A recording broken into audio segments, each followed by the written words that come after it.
Hello, কেমন আছো তোমরা সবাই? আশা করছি সবাই তোমরা ভালো আছো। তো আমরা এসেছি ইফতার করতে মমতাহিনাদের বাড়িতে। আমাদের খুব ভালো একটা কাছের ফ্রেন্ড হয় মমতাহিনা। তো তাদের বাড়িতে আমরা এসেছি ইফতারি করতে। তো আমাদেরকে এই যে সাজিয়ে গুছিয়ে সব দিয়েছে, এখানে সব খাবার দাবার আছে। আর এখানে আমরা সবাইকে তো দেখালাম, এবার আমাকে না দেখালে হয়? এই যে আমাকে তো তোমরা সবাই চেনো, আমার নাম রিয়া। তো এই যে এবার খাওয়া সবাই স্টার্টও করে দিয়েছে। 2 মিনিট, জাস্ট 2 মিনিট তোমরা দেখো ব্লগটা, তারপরেই বুঝতে পারবে। 2 মিনিটের জন্য ক্যামেরায় দিকে যাবে আর খাবার ফিনিশ হয়ে যাবে।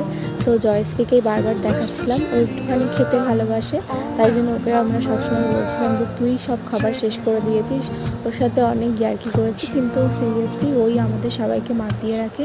সব থেকে মানে খুব ফানি একটা মেয়ে আর খুব ভালো। তো এই যে রিমাদি আমাদের